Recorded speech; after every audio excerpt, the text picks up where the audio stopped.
بسم الله الرحمن الرحيم. السلام عليكم ورحمة الله وبركاته.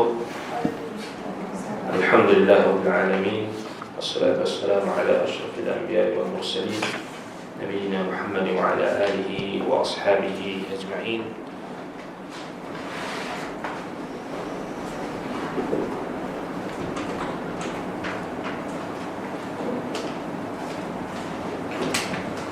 اللهم إنا نعوذ بك من العجز والكسل والجبن والبخل والهرم وعذاب القبر.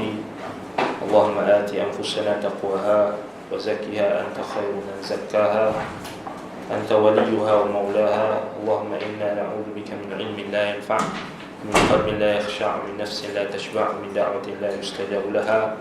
أما بعد، الحمد لله، kita bersyukur kepada Allah Subhanahu wa taala. Sepagi ini kita dapat bertemu untuk meneruskan kuliah kita, iaitulah bahasan berkenaan dengan Tazkiyatun Nafs berdasarkan kitab 10 prinsip penyucian jiwa karangan Syekh Abdul Razak Ibn Abdul Muhsin Al-Badr hafizahullah ta'ala. Baik, jadi hari ini kita masuk pada prinsip yang kedua,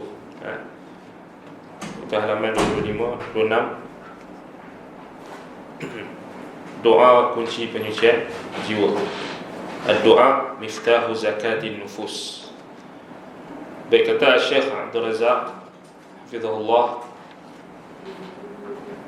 qala an-nabiy sallallahu alaihi wasallam, sini qala an-nabiy alaihi salatu wassalam, Nabi sallallahu alaihi wasallam bersabda, laisa syai'un akrama 'ala Allah ta'ala min ad-du'a.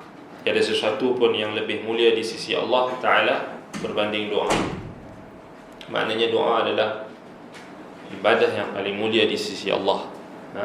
Laisa syai'un akrama 'ala Allah Ta'ala min ad-du'a. Maknanya doa adalah ibadah yang paling mulia di sisi Allah Subhanahu wa taala. Dan hadis itu diriwayatkan oleh Imam At-Tirmidzi dalam Jami'-nya, Ibnu Majah dalam Sunannya, dan hadis itu dinilai hasan oleh Syekh Al-Albani rahimahullah taala dalam Sahih Al-Jami'.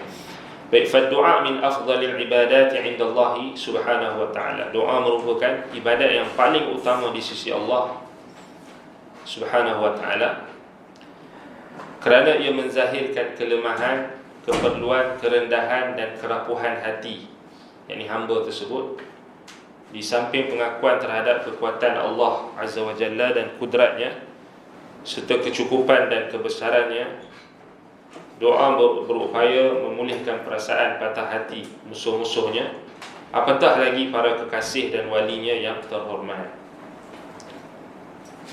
Jadi kerana doa adalah apa kita kata penzahiran ubudiyah, penzahiran perhambaan, maknanya kerana itulah yang paling mulia di sisi Allah Subhanahu wa taala, kerana kembali balik pada apa yang Allah Subhanahu wa taala sendiri sebutkan, tujuan penciptaan jin dan manusia itu adalah untuk mengabdikan diri kepada Allah. Wa ma khalaqtul jinna wal insa illa liya'budun.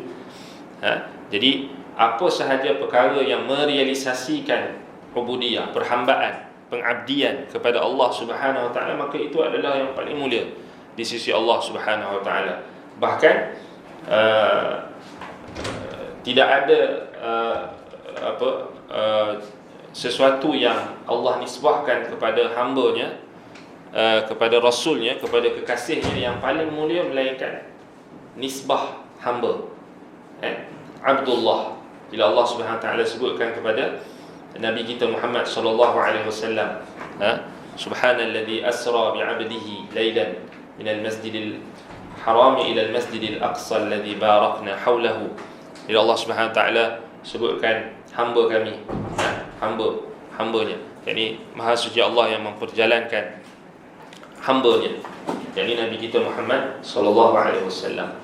Wa in kuntum fi raibin mimma nazzalna ala 'abdina fa'tu bi suratin min mithli. Kalau kalian, Allah Taala cabar kaum musyrikin Mekah, jika kalian ragu-ragu dengan apa yang kami turunkan kepada hamba kami, Allah Subhanahu wa taala bahasakan hamba kami, menunjukkan kemuliaan. Apa sahaja perhambaan kepada Allah Subhanahu wa taala, wasilahnya perkara yang merealisasikan perhambaan tersebut, maka itu adalah mulia di sisi Allah. Daripada sini kita boleh ambil kaedah, maknanya yang paling mulia di sisi Allah Subhanahu wa taala adalah yang paling merealisasikan ubudiyah, perhambaan, ibadah, tauhid yang kita dah sebut sebelum ni. Ada kaitan dia jelas dengan prinsip yang pertama sebelum ni.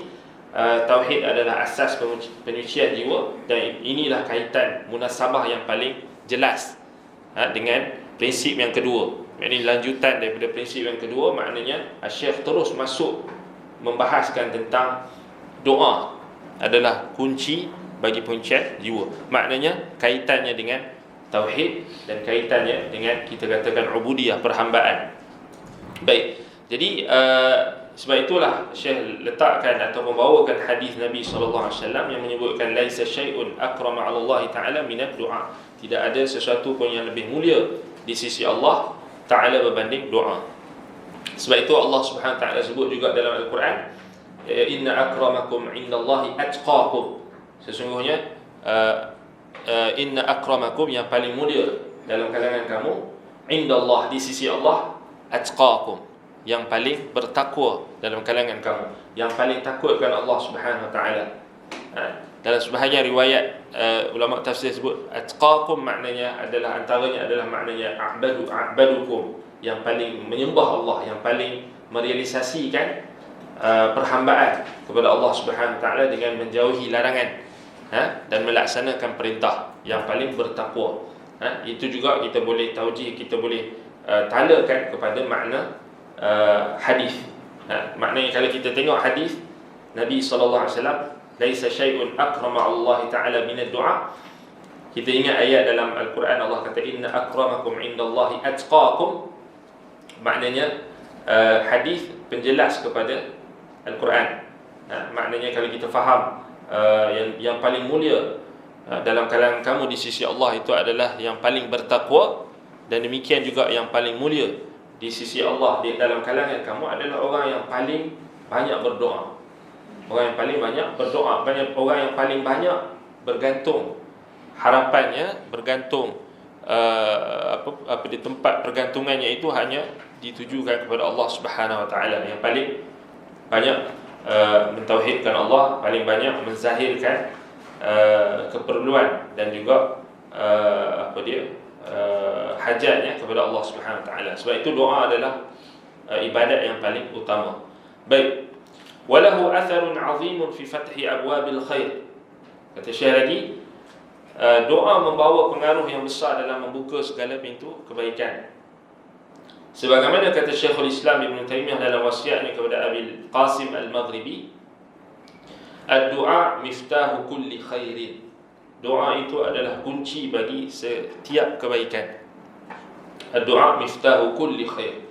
Doa itu kunci bagi setiap kebaikan. Kenapa? Kerana doa adalah apa? Pergantungan seorang hamba itu kepada Allah Subhanahu wa taala.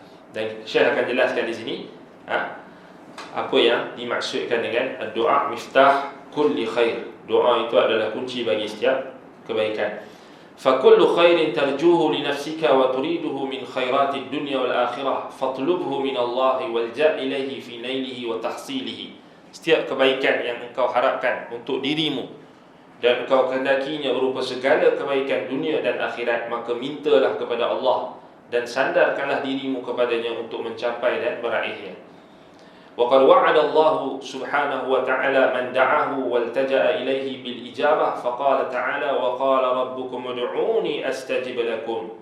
وقال أمير المؤمنين عمر بن الخطاب رضي الله عنه إني لا أحمل هم الإجابة ولكن هم الدعاء فإذا ألهمت الدعاء فإن الإجابة معه.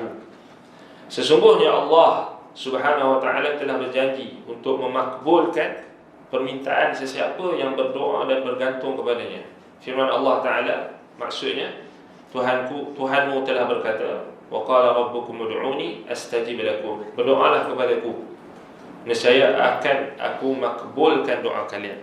So Allah Ta'ala sendiri yang sebutkan, perintahkan. Allah kata ud'uni, maknanya doalah kepadaku, serulah namaku. sebutlah namaku, ingatlah aku, merintihlah kepadaku, hadapkanlah wajahmu, hatimu kepadaku. Ud'uni, maknanya berdoalah kepadaku, angkatlah tangan kamu kepadaku. Astajib lakum, astajib lakum, nescaya aku akan memakbulkan doa kalian. Maknanya jaminan ini datang daripada Allah Subhanahu wa ta'ala.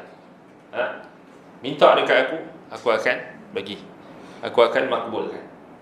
Ini adalah khususiyah, ini adalah hanya Allah Subhanahu wa ta'ala sahaja yang boleh bagi jaminan ini. Sebaliknya, selain Allah, makhluk, manusia tidak boleh bagi jaminan ini. Kan? Maknanya kalau makhluk, mintalah dekat saya tapi belum pasti saya bagi, belum tentu saya bagi.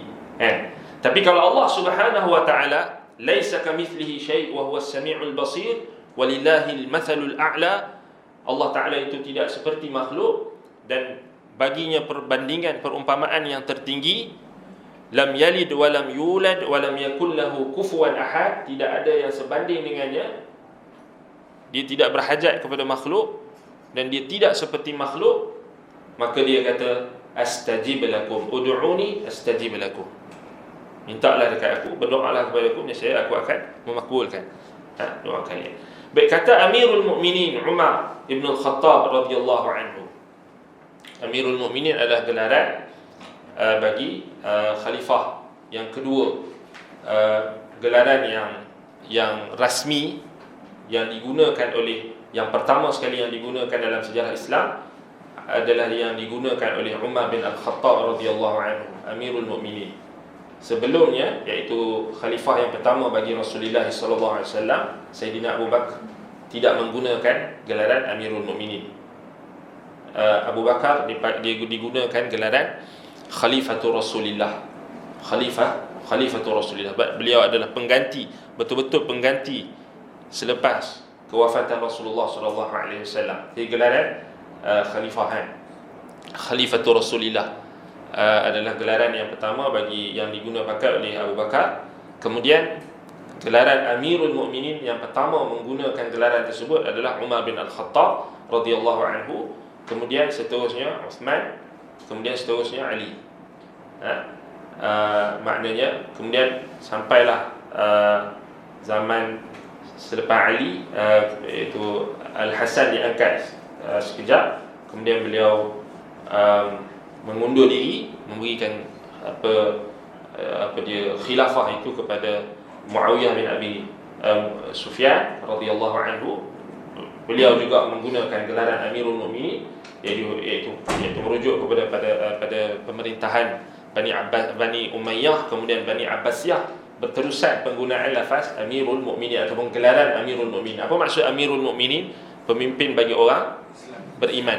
Amirul Mukminin, pemimpin bagi orang beriman. Amir maknanya ketua, yakni pemimpin bagi orang beriman. Jadi gelaran-gelaran macam ini kalau kita tengok dalam penggunaan, jadi dia dalam penggunaan sejarah Islam, dalam dia khalifah, raja-raja, kemudian sampailah sekarang.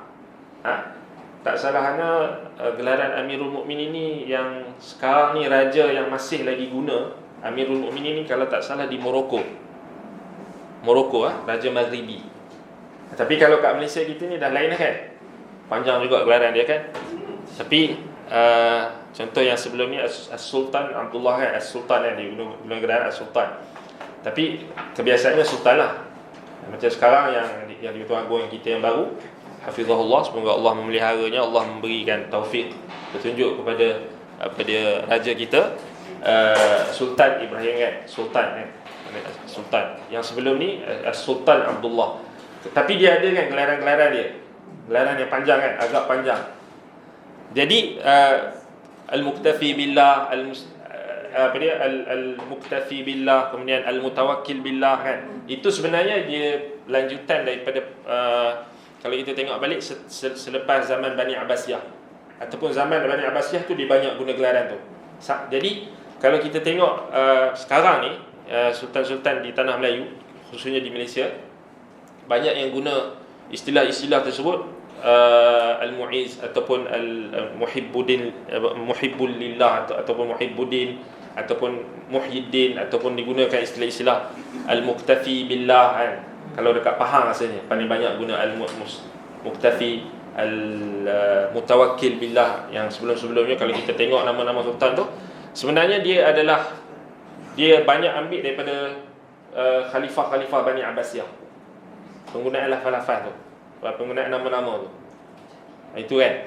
Tapi itulah kita nak kata asasnya apa?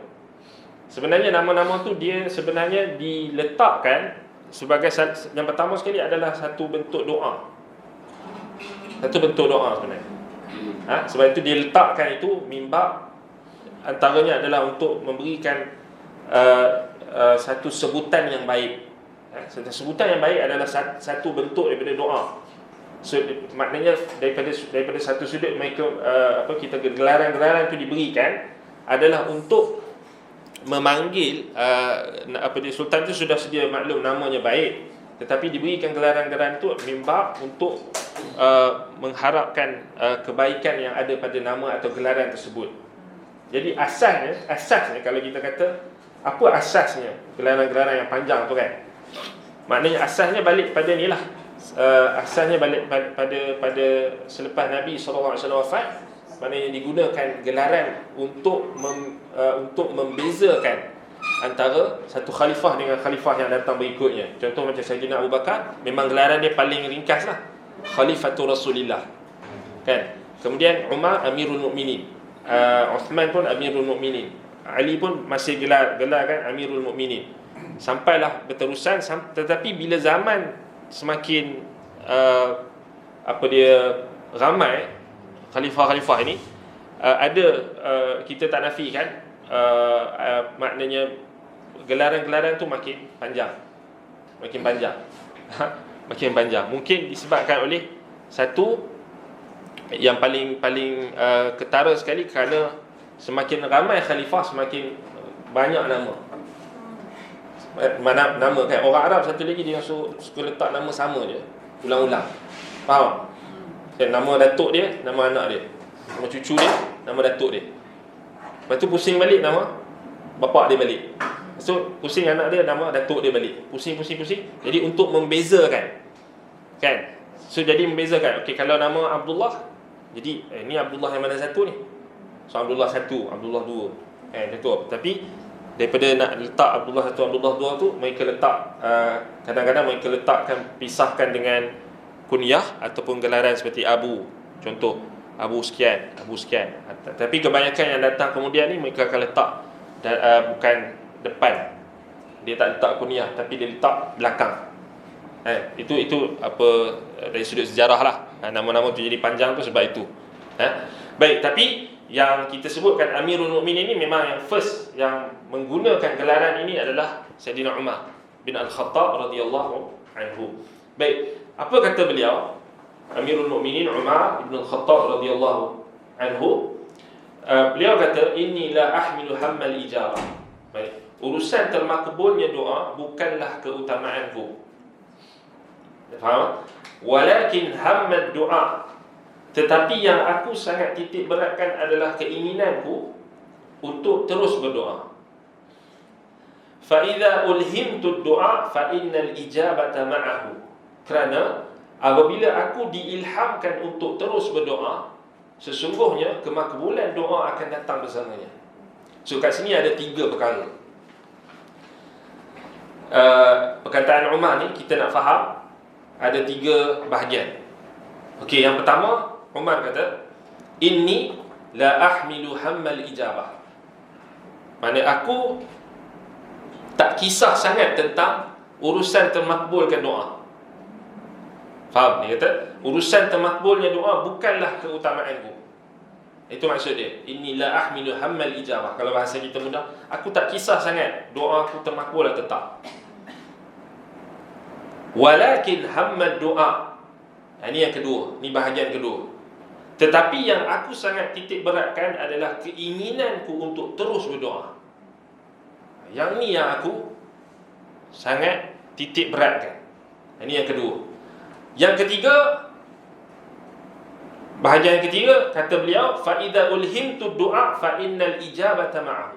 Ini sebab alasan kenapa dia keluarkan kenyataan yang pertama tadi, kemudian kenyataan yang kedua. So jawapannya daripada kenyataan yang ketiga, kata Umar, kerana apabila aku diilhamkan untuk terus berdoa, sesungguhnya kemakbulan doa akan datang bersamanya. Sebab apa? Sebab Umar bin Al-Khattab radhiyallahu anhu, dia betul-betul menghayati ayat dalam surah Ghafir ayat 60 yang kita bacakan sebelum ni. Wa qala rabbukum ud'uni astajib lakum. So dalam ayat tu Allah Taala kata, pertama Allah perintahkan. Wa qala rabbukum, berkata rabbukum, Tuhan kalian, Rabb kalian, pencipta kalian, yang mengurus tadbir urusan kalian, Rabb, yang memberi rezeki kepada kalian, yang mengurus seluruh hal ehwal makhluknya, hamba ni. Ud'uni, jadi perintah. Ud'uni fi'il amr. Maknanya perintah Allah kepada seluruh hamba-Nya. Ud'uni, maknanya doalah kepada aku. Mintalah kepada aku. Astajib lakum. So yang pertama Allah perintahkan kita untuk berdoa. Yang kedua Allah bagi jaminan, iaitu astajib lakum, itu adalah urusan Allah. Itu adalah, kita kata, urusan Allah, urusan Tuhan. Jadi kenapa Umar kata inni la ahmilu hammal ijabah? Cuba kita hayati. Kenapa Umar kata urusan termakbul doa ni aku tak menjadi keutamaanku, aku tak berapa risau. Sebab apa? Sebab dia faham pada ayat surah Ghafir ayat 18, ayat 60 tadi, maknanya kerana urusan ijabah, urusan kemakbulan itu adalah urusan Tuhan. Betul tak? Tetapi yang menjadi perhatian penting Umar, dia kata apa? Walakin hammad du'a. Tetapi yang menjadi keutamaanku, yang paling aku sangat titik beratkan adalah hammad du'a. Maknanya keinginan untuk terus berdoa. Untuk terus berdoa, untuk memperbanyakkan doa, untuk istiqamah dalam doa. Itu maksud dia. Sebab apa? Ini menunjukkan kefakihan, ini menunjukkan kefahaman yang ada pada sahabat Nabi yang mulia Umar bin Al-Khattab radhiyallahu anhu. Maknanya dia yakin bahawasanya Allah Subhanahu wa taala kata astajib lakum. Jadi dia tak hirau, dia tak, sebab itu kerja Tuhan, bukan kerja dia. Bukan, jaminan tu bukan datang daripada makhluk, tapi Allah Taala sendiri yang jamin. Jadi apa yang menjadi perkara yang dititik beratkan adalah doa itu sendiri. Sebab itu diberikan alasan di bawah yang pada kenyataan yang ketiga, bahagian yang ketiga pada kenyataan Umar itu, fa idza ulhimtu du'a fa innal ijabata ma'ahu. Kerana apabila aku diilhamkan untuk berdoa, untuk terus berdoa, sesungguhnya kemakbulan doa itu akan datang bersamanya. Nampak? Jadi menunjukkan kepada kita, sebab satu lagi pemahaman Umar ni, dia faham bila Allah perintahkan hamba-Nya untuk berdoa, maknanya Allah sertakan sekali kemakbulan itu dengan doa. Wa qala rabbukum ud'uni astajib lakum. So fiqh Umar di sini, Umar faham siapa yang nak doa dia termakbul, dia kena berdoa. Betul tak? Dia tak boleh hanya duduk, diam, ataupun pejam mata saja, ataupun tunggu lintasan hati, ataupun macam-macam sekarang ni kan, macam yang kita dengar cara doa yang pelik-pelik, getaran hati lah, ataupun ada yang kata niat saja, ataupun dalam hati saja. Itu bukan doa. Doa ini mesti kena dilafazkan. Jadi kita kena faham dalam pengamalan doa, maknanya yang menurut syariat, tidak ada istilah doa dalam hati. Tidak ada istilah doa dalam hati. Mesti dilafazkan doa. Maknanya kerana kita katakan apa yang ditunjukkan oleh Nabi SAW. Kerana apa alasannya? Kerana perbuatan Nabi SAW, baginda SAW ketika berdoa, ada tak riwayat yang menukilkan daripada para sahabat ke, daripada isteri-isteri Nabi SAW ke, yang mereka kata kana Nabi sallallahu alaihi wasallam yad'u fi qalbihi. Adalah Nabi sallallahu alaihi wasallam berdoa dalam hatinya. Ada. Tak ada satu riwayat pun. Bahkan semua riwayat yang sampai kepada kita melalui sahabat Nabi, mereka meriwayatkan doa itu dengan lafaz yang mereka dengar daripada Nabi sallallahu alaihi wasallam yang sampai kepada kita. Kalau tak logiknya, kalaulah doa hanya dalam hati, macam mana tu? Tak ada lah kitab doa ni. Tak ada lah, betul? Duduk je lah. Betul tak? Jadi kita kata tak ada kitab doa yang diriwayatkan dalam Sahih Al-Bukhari, Sahih Muslim, Sunan Abi Dawud, Jami' At-Tirmidzi, tak ada. Sebab kalau itu logik, kalau kita nak counter orang yang zaman sekarang ni yang dia ada cara tersendiri, yang konon dia kata lebih mujarab lah, lebih mustajab lah, lebih tenang lah, healing lah apa benda, dia kata senyap dalam hati saja, ataupun bayang saja. Bayang nak kaya, jadi kaya. Selalu kita dengar macam orang-orang yang agak keliru dan pembawaan mereka ini, sebenarnya memang kita katakan tak boleh. Maknanya kalau nak doa, mesti kena doa ikut syariat. Mesti ikut doa yang diajarkan oleh Nabi SAW. Antaranya adalah doa perlu dilafazkan. Bukan kita suruh menjerit pun. Itu melampaui batas pula. Tetapi mesti dilafazkan dengan lisan kita. Seperti berzikir juga. Seperti berzikir. Baik, cuma adakah hati ini langsung tak ada peranan? Tidak. Hati juga memainkan peranan dalam kita berdoa. Maknanya hati itu adalah salah satu daripada 3 medium. Maknanya doa selain daripada lisan, anggota badan dan juga hati. 3. Kerana balik pada asal iman itu, takrifnya adalah apa? Al-i'tiqadu bil jinan, al-qawlu bil lisan, wal amalu bil arkan.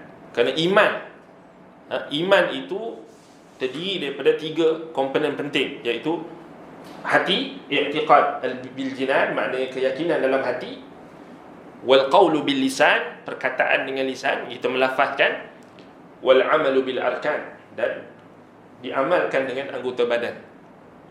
Maknanya doa, ibadat kita, zikir kita, semuanya termasuk dalam maksud iman itu.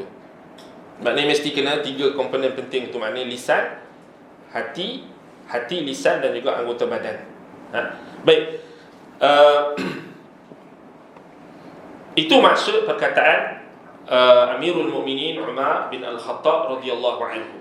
Baik, kemudian kata Syekh lagi, wa'an Mutarrif ibn Syikhir, daripada Mutarrif ibn Syikhir katanya, tazakkartu ma jima'ul khair, aku terkenalkan apakah yang menghimpunkan segala kebaikan. Ma jima'ul khair, apa itu perkara yang menghimpunkan segala kebaikan. Fa idzal khairu kathirun, lalu aku dapati kebaikan itu sangat banyak.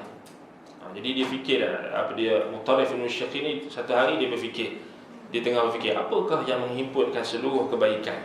Kemudian dia fikir, dia kata, tapi kebaikan ni sangat banyak. As-sawm was-salah, puasa, solat, banyak lagi. Kalau kita fikir pun banyak lah kan. Baca Quran, banyak lagi, sedekah, zakat, semua banyak. Wa idza huwa fi yadillahi azza wa jalla. Kemudian bila dia fikir-fikir semua kebaikan tu banyak sangat, last sekali dia dapat satu kesimpulan. Lalu aku dapati kebaikan itu sangat banyak seperti puasa dosa. Kemudian aku dapati kebaikan itu berada di atas tangan Allah Azza wa Jalla. Biyadikal khair. Betul tak? Semua kebaikan itu akhir sekali ianya maknanya kembali kepada tangan Allah, berada di atas tangan Allah. Biyadillah. Wa idza huwa fi yadillahi Azza wa Jalla, kebaikan itu di atas tangan Allah. Wa idza anta la taqdiru ala ma fi yadillahi azza wa jalla illa an tas'alahu fayu'tiyaka fa idza, ataupun fa idzan jima'ul khairi ad-du'a. Difikir lagi. Maknanya dikatakan sini, kemudian aku dapati kebaikan itu berada di atas tangan Allah azza wa jalla. Sebab dia faham kan daripada ayat Al-Quran, biyadikal khair, kan? Maknanya di atas tanganmu lah, dengan di atas tanganmu lah seluruh kebaikan. Tangan Allah Subhanahu wa ta'ala. Baik. Kemudian dia kata, dan engkau tidak mampu untuk mendapatkan apa yang berada di dalam tangan Allah Azza wa Jalla, melainkan engkau perlu meminta kepadanya. Nampak? Cara dia faham. Bila seluruh kebaikan itu di tangan Allah, di atas tangan Allah, maknanya engkau takkan mampu untuk mendapatkan seluruh kebaikan itu atau kebaikan itu, melainkan engkau perlu meminta kepada Allah. Lalu dia akan berikan kepadamu. Fayu'tiyaka. Fa'idha jima'ul khairi du'a, atau fa'idha jima'ul khairi ad-du'a. Maka kesimpulannya, perkara yang menghimpunkan segala kebaikan adalah doa. Tengok cara dia fikir. Maknanya, ya seluruh kebaikan. Kerana Allah Subhanahu wa ta'ala at-tayyibu la yaqbalu illa tayyiba. Allah Subhanahu wa ta'ala al-mannan, al-syakur, Allah Subhanahu wa ta'ala al-mu'ti, Allah Subhanahu wa ta'ala al-wahhab. Allah Subhanahu wa ta'ala yang dialah yang maha memberikan segala kurniaannya. Dia yang memberikan nikmat-nikmatnya. Seluruh kebaikan itu berada di tangannya. Jadi kita tak mampu nak dapatkan kebaikan itu melainkan kita minta kepada Allah Subhanahu wa ta'ala, kerana dia adalah Tuhan kita. Baik. Jadi kat situ dia dapat kesimpulan, maknanya fa'idha jima'ul khairi ad-du'a. Maka kesimpulannya, perkara yang menghimpunkan segala kebaikan adalah doa. Wa fi babi tazkiyati sahha 'anil nabiy sallallahu alaihi wasallam annahu qala fi du'aihi. Dalam bab at-tazkiyah, dalam bab kita ini, tazkiyatun nafs, penyucian jiwa, sahih daripada Nabi sallallahu alaihi wasallam bahawa baginda bersabda dalam doanya, baginda berdoa, annahu qala fi du'aihi, Allahumma ati nafsi taqwaha wa zakkiha anta khairu man zakkaha anta waliyuha wa maulaha. Ya Allah, berikanlah kepadaku jiwa, berikanlah kepada jiwaku ketakwaannya, sucikanlah jiwaku, engkaulah sebaik-baik yang menyucikannya, engkaulah pemimpinnya dan pelindungnya. Baik, doa ini datang dengan lafaz yang banyak. Antaranya adalah dalam lafaz yang, kalau kita tengok dalam lafaz dalam Sahih Muslim yang kita baca dalam muqaddimah tadi, Allahumma inni a'udzubika minal ajzi wal kasal wal jubni wal bukhli wal harami wa 'adzabil qabri. Allahumma ati nafsi taqwaha wa zakkiha anta khairu man zakkaha anta waliyuha wa maulaha. Allahumma inni a'udzubika min 'ilmin la yanfa'u, min qalbin la yakhsha'u, min nafsin la tashba'u, min da'watin la yustajabu laha. Itu datang dalam lafaz yang panjang dengan doa-doa yang lain. Maknanya doa minta perlindungan daripada kelemahan, daripada kemalasan, daripada sifat pengecut, kebakhilan dan penyakit tua ataupun nyanyok, wal harami, minta lindung daripada azab kubur. Kemudian barulah Nabi SAW minta Allah Subhanahu Wa Taala, berikanlah kepada jiwaku ketakwaannya. Jadi berikanlah kepada jiwaku ketakwaannya. Maknanya takwa kepada Allah Subhanahu Wa Taala, minta ketakutan kepada Allah Subhanahu Wa Taala, minta perlindungan. Taqwa juga bermakna al-wiqayah. Itu maksud dia. Mana kita kata Allahumma ati nafsi taqwaha, ada dua makna. Yang pertama, kita minta jiwa kita ini ketakwaan kepada Allah. Ketakwaan kepada Allah dengan kita minta Allah SWT berikan kita kemampuan ataupun hidayah, petunjuk, bimbingan, supaya kita sentiasa takutkan Allah Subhanahu Wa Taala dengan menjauhi larangannya dan melazimi perintahnya. Itu yang pertama maksud Allahumma ati nafsi taqwaha. Yang kedua maksud Allahumma ati nafsi taqwaha, maksudnya ya Allah, berikanlah jiwaku perlindungannya. Taqwaha dekat situ juga boleh dimaksudkan dengan al-wiqayah. Kerana taqwa daripada lafaz ataupun asal perkataan taqwa itu daripada dalam bahasa Arab daripada al-wiqayah, ya, perlindungan. Kita minta perlindungan pada jiwa kita daripada perkara-perkara yang boleh memudaratkan jiwa kita, memudaratkan hati kita. Baik, itu dua makna yang kita boleh fahami daripada doa tersebut. Cuma doa ni dalam lafaz Sahih Muslim agak panjang. Dalam Sahih Muslim nombor 2722, Cuma lafaz yang pendek, cuma lafaz yang pendek yang dibawakan oleh Syekh di sini. Cuba tengok okey, betul kan? Syekh potong hadis itu daripada lafaz Sahih Muslim. Tengok dalam nota kaki tu nombor 21 tu kan, diriwayatkan oleh Muslim dalam sahihnya 2722. Okey, itu dalam Sahih Muslim. Asalnya lafaz hadis itu adalah panjang, yang dimulakan Nabi baca dengan minta Allahumma inni a'udzubika minal ajzi wal kasal wal jubni wal bukhli wal harami wa 'adzabil qabri. Allahumma ati nafsi taqwaha wa zakkiha anta khairu man zakkaha anta waliyuha wa maulaha. Tapi boleh tak kita nak potong hadis tu, kita ambil yang situ saja? Boleh, harus kita ambil dekat situ saja. Dalilnya dalam riwayat Ummul Mukminin Aisyah radhiyallahu anha, dalam Musnad Imam Ahmad. Dalam Musnad Imam Ahmad lafaznya Aisyah kata, an Aisyah radhiyallahu anha annaha faqadat an-nabiy sallallahu alaihi wasallam. Aisyah kata, daripada Aisyah katanya, annaha faqadat an-nabiy sallallahu alaihi wasallam min madja'ihi falamasathu bi yadiha fawaqa'at alayhi wa huwa sajidun wa huwa yaqul rabbi a'ti nafsi taqwaha zakkiha anta khairu man zakkaha anta waliyuha wa maulaha. So Aisyah, daripada Aisyah radhiyallahu anha, bahawasanya beliau pernah kehilangan Nabi sallallahu alaihi wasallam di sisinya di tempat tidurnya. So Nabi sallallahu alaihi wasallam, Aisyah radhiyallahu anha pada satu malam, maknanya Aisyah bangkit terjaga, kemudian dia tengok Nabi sallallahu alaihi wasallam tak ada di sisinya di tempat tidur, fi madja'ihi. Jadi suaminya hilang. Nabi sallallahu alaihi wasallam hilang, kata Aisyah. Dalam riwayat itu disebutkan faqadatin Nabiy sallallahu alaihi wasallam. Aisyah kehilangan suaminya di tempat tidur. Kemudian falamasathu biyadiha. Malam, maknanya Aisyah meraba-raba mencari. Falamasat biyadiha maksud menunjukkan gelap. Falamasat biyadiha fawaqa'at alaihi. Bila Aisyah dia cari-cari dengan tangan dia itu, menyentuh, meraba-raba cari dengan tangannya itu, maka fawaqa'at alaihi, dia pun tersentuhlah Nabi SAW, tersentuh. Wa huwa sajidun, dan ketika itu Nabi SAW tengah sujud. Subhanallah.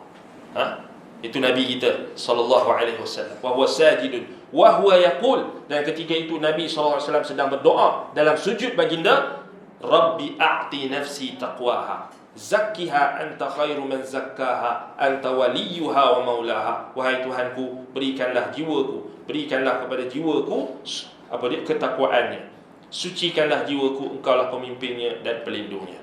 Maknanya Nabi potong, maknanya Nabi pun baca doa yang asal yang panjang dalam Sahih Muslim itu, Nabi potong doa itu, Nabi baca dalam sujud baginda sallallahu alaihi wasallam. Jadi boleh untuk kita amalkan sunnah, untuk kita baca doa ini, doa yang pendek ni. Dalam buku kita ni dah kerat dah. Syekh dah kerat dah. Cuma dengan lafaz Allahumma ati.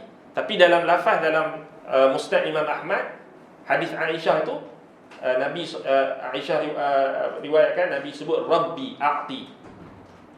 A'ti maknanya ati maknanya a'ti, berikan aku. Lafaz tu saling mentafsirkan. Cuma kita boleh nak guna lafaz ini ataupun kita guna lafaz dalam Musnad Imam Ahmad, Rabbi a'ti nafsi taqwaha wa zakkiha anta khairu man zakkaha anta waliyuha wa maulaha. Dia sama je, cuma beza yang depan saja. Kalau kita guna lafaz dalam Sahih Muslim pun boleh. Allahumma ati nafsi taqwaha wa zakkiha anta khairu man zakkaha anta waliyuha wa maulaha. Ini doa ni pendek je, hafal. Dan jadikan, maknanya kalau kita bangkit solat malam, maknanya kita boleh baca dalam sujud kita, dalam sujud solat kita. Adakah boleh kita baca dalam di tempat yang lain? Boleh. Harus. Maknanya sebab datang dalam riwayat Imam Muslim secara mutlak. Maknanya doa tu kita boleh baca bila-bila sahaja, secara umumnya, bila-bila. Cuma dalam lafaz Musnad Imam Ahmad, Aisyah radhiyallahu anha, dia dengar Nabi sallallahu alaihi wasallam baca dalam sujud, wa huwa sajidun. Itu menunjukkan kepada kita doa tersebut antara tempat yang digalakkan untuk kita baca doa tersebut. Doa penyucian jiwa kita adalah ketika waktu sujud. Jadi kerana memang datang dalam nas, dalam hadis-hadis yang sangat banyak, bahawasanya tempat yang paling dekat seorang hamba itu dengan Tuhannya, dengan Allah Subhanahu Wa Taala adalah ketika sujud. Bahkan datang dalam lafaz Nabi sallallahu alaihi wasallam memang perintahkan kita memperbanyakkan doa dalam sujud. Fa'akthiru fihi ad-du'a. Memang itu adalah antara tempat yang kita digalakkan, dituntut untuk memperbanyakkan doa kita. Sujud antara tempat yang boleh lafaz keluar. Sebab kalau tak, dalam bahasa kita itu, kalau kita tak hafal lagi atau kita masih baru, itu mungkin ada wajah. Contoh orang yang baru belajar bahasa Arab, ataupun dia tak belajar bahasa Arab lagi, tapi dia nak baca, tapi dia tak reti nak baca bahasa Arab. Itu memang ada wajah. Sebahagian ulama pendapat pada harus untuk dia yang baru belajar. Tapi kalau kita yang dah boleh baca, kita dah hafal surah Al-Fatihah, dah hafal surah-surah pendek, maknanya doa ni maknanya kita ulang. Kalau kita rasa macam susah awal tu, biasalah. Allahumma ati nafsi taqwaha wa zakkiha anta khairu man zakkaha anta waliyuha wa maulaha. Ulang banyak-banyak kali supaya kita boleh baca dalam sujud kita. Rabbana hablana tu itu kan potongan ayat Quran. Dalam Quran. Kita baca pun untuk doa. Boleh, harus. Masa sujud. Harus. Apa sahaja doa yang warid dalam Al-Quran dan Sunnah, kita jadikan sebagai lafaz doa yang maknanya yang maknanya doa lah, yang munasabah dengan doa, maka kita jadikan doa, maka harus. Dan sangat banyak dalil-dalil daripada perbuatan sahabat Nabi, tabi'in, atba'ut tabi'in, yang mereka melafazkan doa berdasarkan potongan-potongan ataupun iktibas, pinjaman mereka daripada ayat-ayat Quran dan hadis.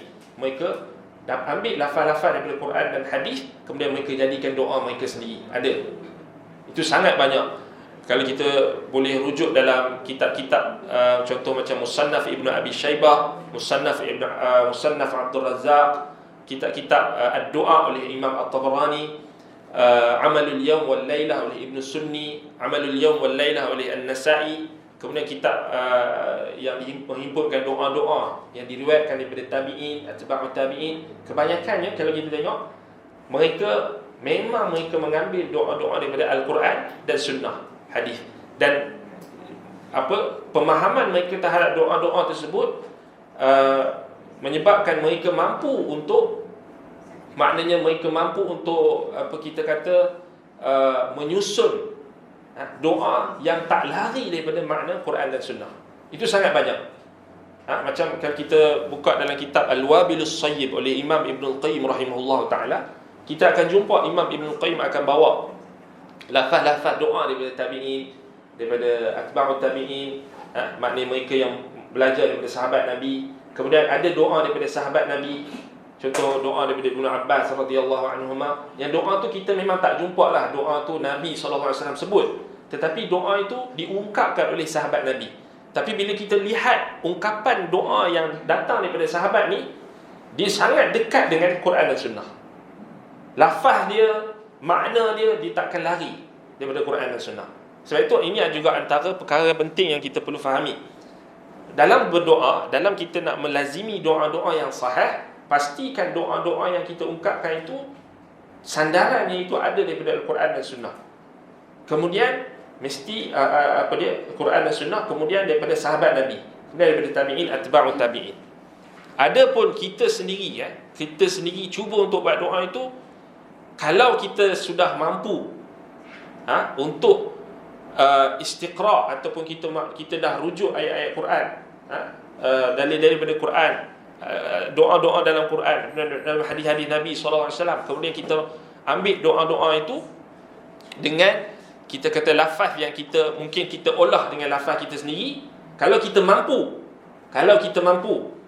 boleh. Tetapi kebanyakan golongan mutaakhirin, golongan yang terkemudian ni, kebanyakannya kita katakan bila dah tersebarnya hawa nafsu, bid'ah dalam agama, muhdatsatil umur, perkara-perkara tokok tambah dalam agama, perkara tu tak berapa kita nak galakkan lah. Sebab maksudnya tak galakkan sebab kita katakan sebab adanya doa-doa yang mukhalafah, doa-doa yang menyelisihi sunnah, doa-doa yang ada unsur-unsur syirik, ada unsur-unsur bid'ah dan sebagainya. Itu yang kita kena balik, strict balik. Kita kata kita kena ambil yang paling selamat. Maknanya doa tu mesti bersumber kat Al-Quran, as-sunnah yang sahih, kemudian daripada sahabat Nabi, tabi'in, atba'u tabi'in. Itu pun yang datang yang daripada Nabi SAW pun still kita kena tapih lagi kan, sahih ke tak. Boleh jadi riwayat dia maudhu', palsu. Doa tersebut memang masyhur tapi boleh jadi palsu. Boleh jadi juga dhaif jiddan. Kalau dhaif sahaja, ada syawahid, ada i'tidad, ada riwayat-riwayat lain yang boleh mengukuhkan riwayat yang dhaif itu, mungkin dia boleh naik taraf kepada menjadi hasan li ghairihi atau hasan li dzatihi. Kemudian dia boleh naik jadi sahih. Itu kita katakan yang ada hanya pada dhaif yang ringan ataupun dhaif yang taklah dhaif jiddan. Tapi hari ni bahaya, dhaif jiddan pun dia nak kata hasan, ataupun dia terus bermudah-mudah. Yang maudhu' pun dia kata dhaif. Ini kita kena hati-hatilah. Sebahagian golongan hari ini yang mereka cuba untuk memudah-mudahkan pula. Hadis tu memang tak ada asal langsung, ataupun dhaif jiddan. Dhaif jiddan ni maknanya tahap hadis yang bawah sekali lah, yang paling maknanya yang dhaif jiddan, maknanya terlalu dhaif. Sehingga kan tidak ada riwayat-riwayat yang dhaif juga yang boleh mengukuhkan dia. Memang dia, pada asal dia dah dhaif jiddan. Dia dah maknanya sikit lagi nak masuk jadi maudhu' dah. Macam itulah secara ringkasnya kita nak faham. Tetapi ada sebahagian golongan mutaakhirin zaman sekarang ini, mereka cuba bermudah-mudah. Bermudah-mudah ni maknanya hatta walaupun dhaif jiddan pun dikata hadis itu sahih. Ini kita kata tak sepatutnya lah, tak sepatutnya. Baik. Cuma bila ada hadis yang dhaif, yang tak terlalu dhaif, dekat situ mungkin kita akan berhadapan dengan perbezaan pendapat dalam kalangan muhaddisi dalam penilaian. Tetapi percayalah, kalau hadis tu dhaif yang ringan dan dia bukan dhaif jiddan, dan dia ada penguat syawahid, maknanya ada riwayat lain yang menguatkan hadis yang dhaif itu, kita akan dapati tidak akan ada kontradik dari sudut makna hadis, dari matan hadis, teks hadis itu takkan ada kontradik dengan riwayat-riwayat yang lebih sahih.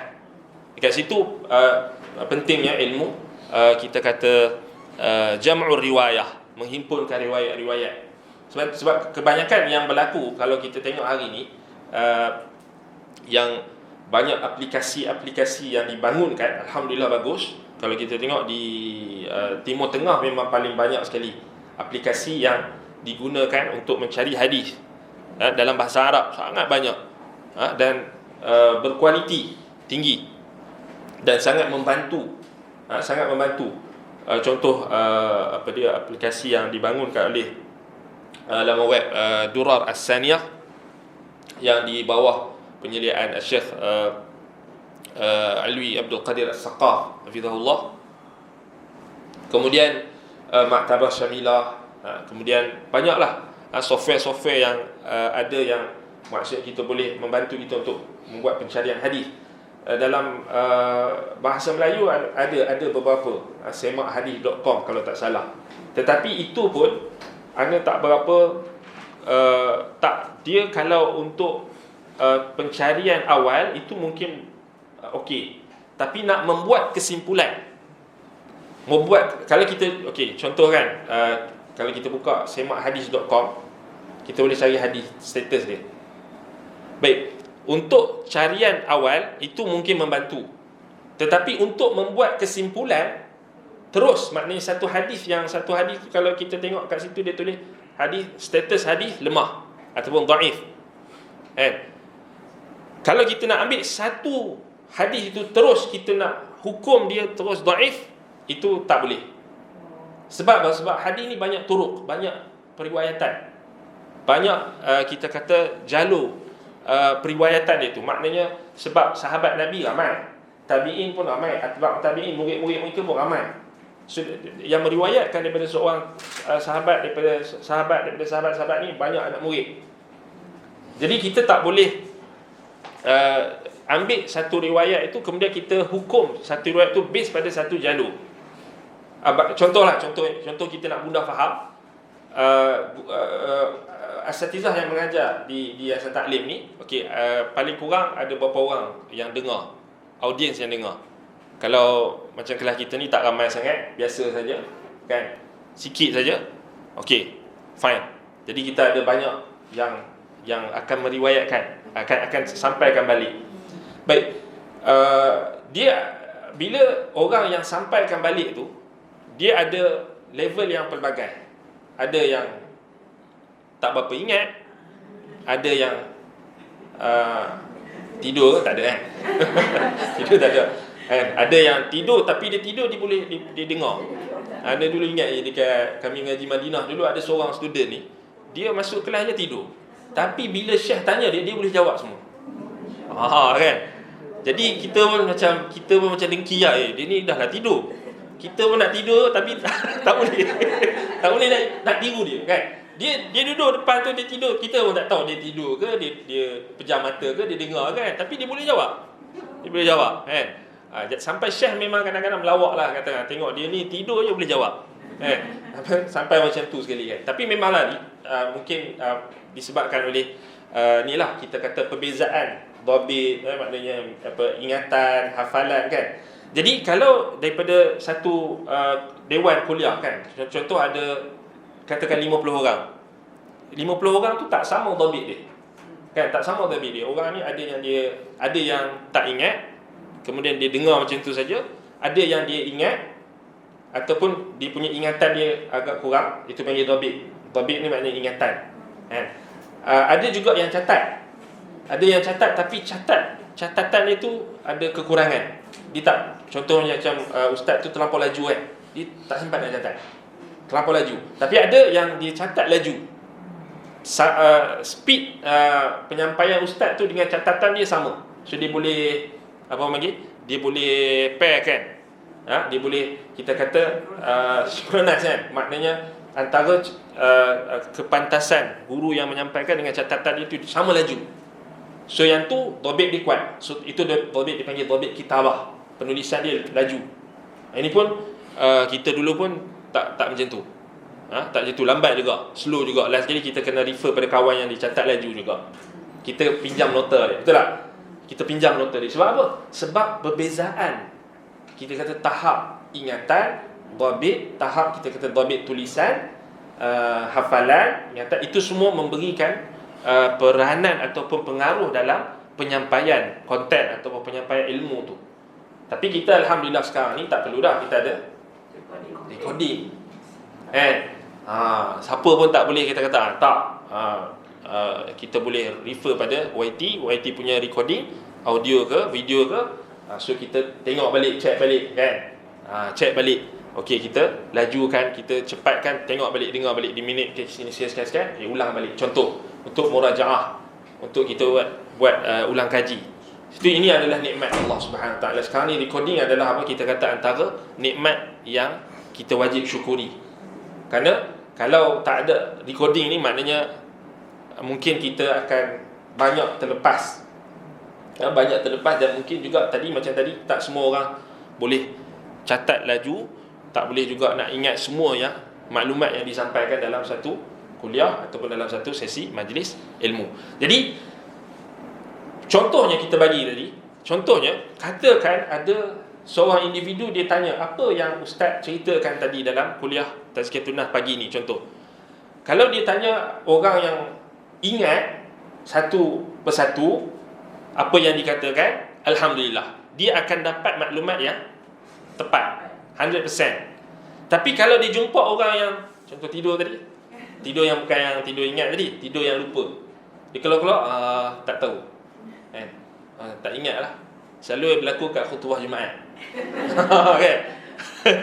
Balik bini tanya kan, abang tadi apa khatib cerita pasal apa tajuk khutbah? dia suruh bertakwa kepada Allah. Itu je dia ingat. Selawat kepada Nabi kan. Itu kanta lah tu. Maksudnya tertidur lah tadi. Tapi tak apalah juga, dia dengar juga takwa kepada Allah tu. Paling minimum kan. Tapi sekarang ni dah ada teks khutbah kan. Sebelum Jumaat tu dah keluar lah teks khutbah, kita boleh download je. Orang yang maknanya kita boleh tahu apa yang khatib nak baca sebelum khutbah. Itu antara nikmat juga teknologi yang ada sekarang kan. Maknanya semua tu dah mudah sekarang. Baik, jadi macam itulah maknanya disebabkan oleh kelalaian ataupun kekurangan hafalan ataupun dhabit yang kurang dalam catatan ataupun dalam ingatan, itu mempengaruhi konten ataupun teks hadis yang disampaikan. Itu kita nak faham mudah. Kenapa kita tak boleh ambil satu riwayat, kita terus ambil contoh macam riwayat yang dhaif daripada satu jalur periwayatan, perawi-perawi ini nama dia, kita tak boleh ambil satu saja. Kenapa ulama membandingkan pula dengan riwayat yang lain? Sebab dia nak tengok kan beza. Kalau perawi ini dia lemah, so ada mungkin riwayat yang jalur satu lagi turuk, jalan periwayatan, mungkin perawi itu dia punya dhabit dia lebih kuat, hafalan dia lebih kuat, ingatan dia lebih kuat, maka boleh dibandingkan. Sebab itulah dia jadi bila hadis itu dhaif, kemudian ada riwayat yang menyokong, so maknanya mustahil riwayat yang menyokong, riwayat yang banyak perawi-perawi itu lebih fiqah daripada riwayat yang dhaif itu, dia riwayat benda yang sama. Dia riwayat yang bersama, cuma berbeza, mungkin berbeza dari sudut lafaz dan sebagainya. Itu sebenarnya membawa kepada hadis yang dhaif itu menjadi hasan. Kat situ kita kena faham. Sebab itu kena tanya juga bila kita dah rujuk dalam pencarian-pencarian macam software ataupun aplikasi yang ada hari ini, yang mungkin akan datang nanti akan banyak lagi kan, dengan bantuan teknologi AI. Boleh buat benda tu. Maknanya boleh susun kalimah-kalimah tu, hadis-hadis apa semua tu, dia boleh memudahkan kita membuat pencarian sebagaimana yang sedia ada sekarang ni. Maknanya membantu kita untuk menuntut ilmu, untuk mengumpulkan hadis, untuk lihat lafaz-lafaz hadis dan sebagainya. Maka kat situ, kalau kita tak ada asas dalam ilmu mustalah hadis tadi, science of hadis, maka kita tanyalah fasalu ahla dzikri in kuntum la ta'lamun. Sebab memang dalam banyak soalan yang datang kepada anda, dia akan tanya, Ustaz, hadis yang Ustaz bagi tahu tadi, saya rujuk pada aplikasi sekian-sekian, tapi saya rujuk hadis tu dalam aplikasi tu kata hadis tu lemah. Tapi nasib dia tanya kita. Kan, dia tanya kita. Jadi kita boleh kita boleh cross check hadis tersebut, ada riwayat lain, ada riwayat ini, ada riwayat ini. Dalam sebahagian aplikasi itu sendiri dia dah keluar semua takhrij hadis, semua yang riwayat-riwayat yang lain, lafaz-lafaz yang lain. Maknanya kemudian kita tengok hukum daripada muhaddis, ahlul hadis yang menghukum hadis itu, sama ada yang menghasankan ataupun ada yang mensahihkan dan sebagainya. Dekat situlah cara kita berinteraksi.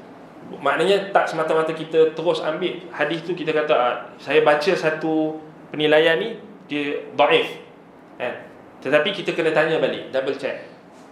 Maknanya tanya orang yang ada asas dalam ilmu hadis lah. Alhamdulillah, kalau rata-rata yang kalau yang mengaji di Timur Tengah ni, kalau mengaji di Madinah, di Arab Saudi ni, kebanyakannya ada asas tu. Tak kira dia bidang apa. Sebab memang mereka dididik, dilatih, diajar dengan ilmu hadis, mustalah hadis, sains hadis. Tak kira dia dalam bidang apa pun.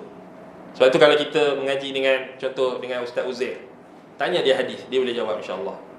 Dia boleh jawab. Cuma yalah, kita tahu dia bidang tafsir kan. Tapi dia akan jawab. Contoh yang mengajar kat sini lagi, ustaz mana-mana yang maknanya mereka belajar di Madinah khususnya, di mana khususnya, ataupun yang memang kita tahu dia takkan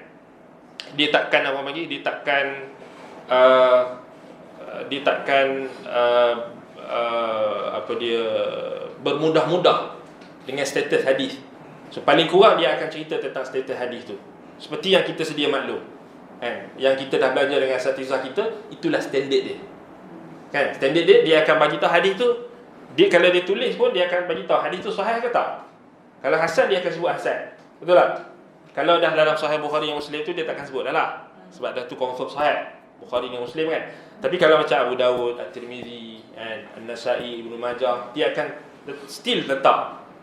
Itu menunjukkan apa, standard dah. Itu dah standard dah kan. Dah jadi even buku pun kan.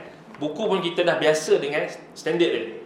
Sebab itu bila kita nak daripada itu kira standard yang tinggi lah dalam pengajian kamu.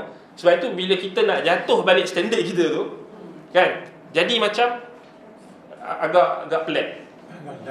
Janggal. Kita tak tahu maknanya dia bagi tahu ini hadis tapi dia tak bagi tahu sumber, dia tak bagi tahu riwayat apa. Kan? Kecuali lah kalau hadis tu masyhur kan. Hadis tu dah masyhur kemudian dia nak ringkaskan, itu lain cerita lah. Kita pun dah pernah dengar, itu lain cerita.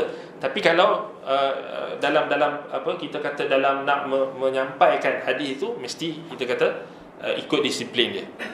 Wallahu taala a'lam bissawab. Baik. Jadi itu berkenaan dengan doa penyucian jiwa. Jadi kita boleh baca dalam sujud, dalam solat malam ataupun dalam sujud kita dalam solat kita dalam solat fardu pun tak ada masalah, boleh, harus. Allahumma ati nafsi taqwaha wa zakkiha anta khairu man zakkaha anta waliyuha wa maulaha. Antara tempat yang mustajab doa dalam solat, dalam sujud, tak ditentukan sujud terakhir ke sujud kedua ke, tak ada. Itu tak ada penetapan. Maknanya semua sujud. Rokok pun ada riwayat yang sebut Nabi SAW doa dalam rokok. Cuma yang terbaiknya kita ikut apa lafaz yang Nabi SAW doakan dalam rokok tu. Cari balik kan, lafaz apa yang Nabi SAW doa dalam rokok. Tetapi yang paling banyak, kalau kita tengok yang paling banyak Nabi SAW doa dalam sujud. Sujud ni selalunya solat nafilah, solat sunat. Logik dia apa? Logik dia, kalau kita jadi imam, tak logik lah kita pergi sujud lama. Habislah, kena marah, kena hambat lah dengan makmum. Itu sebenarnya pernah berlaku kan. Tapi itu yang berlaku pada Mu'adz bin Jabal, dia baca surah Baqarah kan, panjang. Jadi sama jugalah dalam sujud. Tak faqih lah seorang itu bila dia solat mengimamkan makmum, dia pergi sujud lama-lama. Tak maknanya kat situ dia kena ringkaskan. Apatah lagi pergi solat dekat RNR dan sebagainya, tak faqih lah orang tu kalau dia pergi kat situ pula lah dia nak pergi panjang-panjangkan. Sebab itu yang panjangkan sujud solat doa dalam sujud ni, yang digalakkan, yang dituntut adalah pada solat nafilah, solat sunat kita di rumah, solat malam dan sebagainya. Demikian juga yang antara tempat yang banyak Nabi SAW doa dan Nabi perintahkan kita untuk berdoa, antaranya sebelum salam, yakni ketika setelah selesai bacaan tahiyat dan sebelum salam. Itulah antara tempat antara yang digalakkan, dituntut untuk kita membanyakkan doa. Itu banyak lafaz-lafaz doa yang Nabi SAW ajarkan kepada sahabat, dan Nabi SAW sendiri berdoa dengan doa sebelum salam. Sebab itu sebenarnya sunnah yang paling sahih sekali dalam doa, maknanya solat. Bukan kita kata setelah selesai solat. Setelah selesai solat tu boleh nak doa kan. Tetapi sebenarnya kan, kalau kita faham doa tu sendiri adalah solat itu sendiri adalah doa.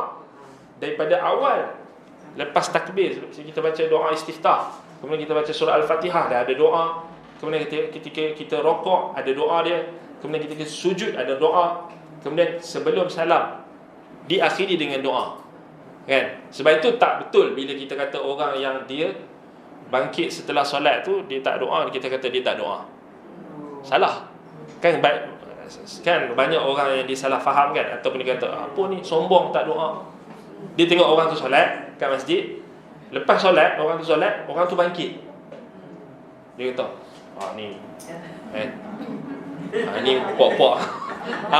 Lebih menyedihkan bila dia itulah dia pakai, dia kata ini Wahabi. Sedangkan itulah kita kata cepat sangat menghukum tanpa dia mempelajari, tanpa dia mengetahui apa yang orang lain buat itu ada sandaran, ada asas yang kukuh daripada sunnah, dia cepat menghukum orang. Dia kata orang tu tak berdoa, orang tu sombong lah. Memang anda pernah dengar dalam di satu masjid ni, tok imam dia mungkin dia bagi tazkirah lah kan. Dia kata jangan kalau solat tu doa dululah, dia kata. Jangan sombong dengan Allah. Isu dia kata ada orang di sebelah solat tu tak doa. Dia tak nampak doa. Itu kita kata semua perkara kita perlu lihat di atas neraca ilmu, bukan dengan pandangan hawa nafsu atau pandangan kita sendiri. Kan? Sebab itu itulah kita kata kita kena cakna, kita kena buka minda kita. Kita bukan hidup dalam kepompong kita sahaja. Setengah orang tu dia tengok macam tu kan, dia kata ni sombong. Sedangkan tak, orang tu berdoa dalam solat. Silap-silap doa dia itu lebih mustajab. Doa kita yang baca selepas solat itu Allah Ta'ala tak terima bila kita mempelekehkan orang yang mengamalkan sunnah. Kan? Sebab tu kita tak nafikan, memang ada pendapat ulama yang mengatakan lepas solat itu juga boleh berdoa. Sebab itu kita pun tak kata orang yang doa selepas solat tu kita tak, maknanya kita tak nafikan. Tetapi dalam pengamalan, maknanya kita nak cari pengamalan yang lebih dekat dengan sunnah. Maknanya lebih dekat dengan sunnah ni, maknanya yang kita tengok Nabi SAW dan para sahabat buat, yang mereka tak tinggalkan. Tetapi bila kita menjadikan kebiasaan masyarakat itu sebagai asas, itu jadi masalah. Sebab tu ada orang pernah tanya dia, angkat tangan lepas doa ramai-ramai lepas solat. Dan kata dia bawa satu riwayat yang sebut Nabi SAW dan sahabat lepas solat tu angkat tangan ramai-ramai atau doa, maknanya ramai secara beramai-ramai, secara berjemaah. InsyaAllah kita boleh buat. Tapi bila mungkin ada pendapat ulama dia boleh buat lah. Kita kata kita nak halang tak boleh nak cakap apa, kan? Macam-macam alasan dan sebagainya. Tapi kita sendiri yang kita betul-betul belajar, kita kata nak cari yang paling sahih, yang paling tepat. Kalau benda tu kita tak jumpa bukti, no kompromi. Seluruh satu dunia ni buat pun, kalau kita tak ada jumpa dalil daripada Quran dan Sunnah, kita takkan buat. Betul tak? So kita ada stand firm. Kita bukan ikut-ikut orang. Itu sebenarnya seorang Muslim, kita kena firm dengan apa yang kita belajar, kan? Tapi bila orang yang tak firm ni, dia akan bahaya sikit. Tak firm dia tengok orang ramai buat, dia rasa dah lemah. Betul tak? Dia goyah dah. Orang ramai buat kan. Jadi agak kat situ kita kena, maknanya kena ni balik, maknanya kena revise balik kita punya ilmu dan juga niat kita, dan seumpamanya. Kita bukan nak menghukum orang yang buat macam tu sebagai kita kata mereka ni berdosa tu ke, ataupun masuk neraka ke, tak, kan? Tapi kita nak bagi tahu tentang kepentingan ilmu. Mungkin ada orang yang dibuat tu dia ikut. Ya, Allah Ta'ala akan bagi ganjaran dia, Allah Ta'ala akan makbulkan doa dia. Tapi sebab balik pada kaedah tadi, macam Umar kata tadi, sebab urusan istijabah, urusan nak memakbulkan doa ni bukan urusan kita juga. Even doa orang yang berdoa dengan cara yang salah pun, kita tak boleh nak hukum doa dia, atau kita kata Allah tak dengar doa dia dan sebagainya. Sebab apa? Dalam dalil-dalil yang ditunjukkan dalam hadis Nabi SAW, even doa orang kafir pun Allah Ta'ala makbulkan. Betul tak? Nabi SAW hantar Mu'adh ke Yaman. Nabi SAW kata, innaka ta'ti qauman min ahli kitab. Maknanya kau akan mendatangi satu kaum daripada ahli kitab. Kemudian dalam pesanan Nabi SAW kepada Mu'adh, Nabi kata, wattaqi da'watal mazlum fa innahu laysa bainahu wa bainaha wa bainallahi hijab. Jaga-jagalah kamu dengan doa orang yang dizalimi, kerana tidak ada di antara doa orang yang dizalimi itu dengan Allah Ta'ala hijab. Dan kan ketika itu Nabi utuskan Mu'adh ke tempat Nasrani ataupun Yahudi, Ahlul Kitab, maknanya mereka bukan orang Islam. Di situ dalil menunjukkan doa orang yang dizalimi, walaupun dia kafir, walaupun dia bukan Islam, boleh jadi Allah makbulkan.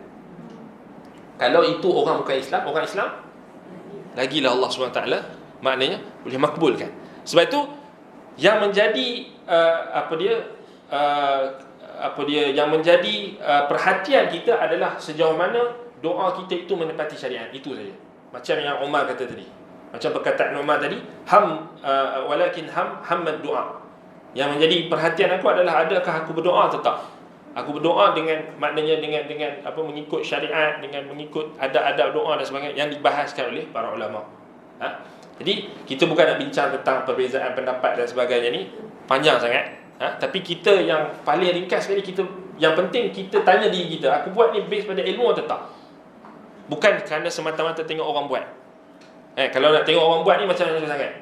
Kita tak boleh nak kita tak boleh nak cari kata putus. Semua orang kata ini pendapat tu, ni pendapat orang ni, tak boleh menghimpunkan. Wallahu musta'an. Tertik solat dan Ustaz. Separuh orang kata sujud terakhir tu untuk doa. Tapi yang saya baca juga ada cikgu kata length sujud tu dengan length rukuk tu harus seimbang. Maksudnya kalau nak sujud tu macam Ustaz kata, adakah itu betul? Maksudnya jangan prolong you punya sujud kat last kali itu sahaja. Betul. Dia tak boleh kita jadikan satu sujud yang terakhir tu kita khususkan untuk kononnya panjang kat situ. Tidak ada dalil yang menunjukkan maknanya sujud yang terakhir tu adalah sujud yang paling panjang sekali yang kita yang perlu kita banyakkan doa untuk dan sebagainya. Maknanya kita tak boleh khususkanlah. Tetapi katakan memang kita ada hajat. Katakan kita ada hajat nak minta dekat Allah Ta'ala, tetapi memang terjadi pada sujud kita yang terakhir. Kita memang minta, katakan kita ada banyak hajat yang kita nak mengadu ke Allah dalam sujud yang kita yakini kita paling dekat dengan Allah Ta'ala. Kita jadikan sujud terakhir tu agak panjang untuk doa kita dalam solat nafilah, solat malam atau solat sunat.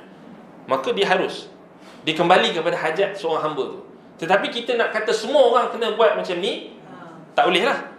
Maksudnya dia depends pada hajat situation pada orang lain. Sama macam doa yang kita angkat tangan, kan? Yang jadi masalahnya bila kita doa ramai-ramai, kalau doa tu ada tekong, doa tekong tu je, kita amin, dia minta apa pun kita tak tahu, amin je kita. Sedangkan itu permintaan dia. Kenapa kita nak samakan permintaan tu? Kalau kita faham, lain cerita. Kalau kita faham apa yang dia doakan, itu memang kadang-kadang kita macam dalam majlis ilmu, kemudian dalam majlis-majlis yang tertentu, kita doa ataupun guru kita doa, kita faham apa yang dia doa, kita aminkan, tak ada masalah. Tapi yang jadi masalahnya dia swasta kan. Dia bukan isu doa ramai-ramai tu, tapi doa kan dia malas doa, dia swastakan terus pada orang lain. Kan? Itu tak betul lah dari sudut pengamalan dia. Maknanya sahabat, kadang-kadang Nabi SAW berdoa, sahabat akan aminkan. Kita tak nafikan. Tapi cuma bila dijadikan itulah, kalau nak berdoa mesti kena ramai-ramai, sehingga salah faham berlaku. Diingat maksudnya itulah doa yang paling mustajab dengan ramai-ramai. Sebenarnya itu tak betul. Sedangkan doa yang kita sendiri, yang kita baca antara kita dengan Allah SWT, itu yang maknanya yang Allah SWT kata, wa qala rabbukum ud'uni astajib lakum. Baik. Doa masa khutbah Ustaz. Makmum apa je patut dia buat selain daripada angkat tangan? Kita cakap amin ke apa tu? Ketika khutbah. Masa khutbah. Khutbah Jumaat. Betul, Jumaat. Dekat situ maknanya ada dua pendapat. Ada yang kata tidak diaminkan, ada yang kata aminkan. Maknanya harus saja kita aminkan, tak masalah. Cuma jangan kuat lah. Yang kuat lah, amin kan. Aminkan, diaminkan. Bagaimana kalau kita dalam solat sendirian, tapi solat fardu, dalam sujud tadi tu boleh ke kita doa tadi? Ustaz kata tadi dalam solat sunat kan? Tapi kalau dalam solat fardu, tapi kita solat sendirian, boleh. Asalkan dia tidak memudaratkan orang lain. Maksudnya kalau ada saja dipanggil ta'addi. Ta'addi ni maknanya kita melampaui batasan, maknanya memudaratkan orang lain kan. Sama macam konsep dia kalau kita baca Quran, meninggikan suara, zikir meninggikan suara, boleh mengganggu jiran kita, mengganggu orang yang tengah zikir atau solat dalam masjid, itu pun dilarang. Begitu jugalah kalau kita memanjangkan doa dalam sujud. Kalau kita jadi imam ataupun kita solat di masjid dan jadi imam lah, selalunya itu yang berlaku. Tapi kalau kita solat secara bersendirian di rumah, boleh saja. Dia sama macam kita solat sunat lah, kan. Baik. Kemudian kata Syekh di sini, wa fi hadha ad-du'a isyaratun wa tanbihun ala anna tazkiyatan nufus biyadillahi azza wa jalla subhanahu wa ta'ala 'allamil ghuyub wa anna miftahaha al-a'zam huwa ad-du'a wal iftiqaru ila Allah ta'ala. Baik, dalam doa ini, dalam doa yang dikongsikan itu, Allahumma ati nafsi taqwaha wa zakkiha anta khairu man zakkaha anta waliyuha wa maulaha. Dalam doa ini terdapat isyarat dan peringatan yang menunjukkan bahawa penyucian jiwa itu hanya terletak di tangan Allah yang Maha mengetahui segala yang ghaib, 'allamul ghuyub. Dan bahawasanya kuncinya yang paling besar adalah doa dan pergantungan kepada Allah Ta'ala.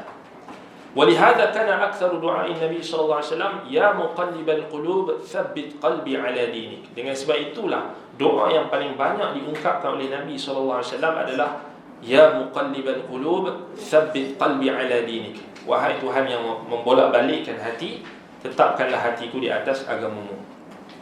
Kerana kita tahu bahawasanya penyucian jiwa itu hanya terletak pada tangan Allah.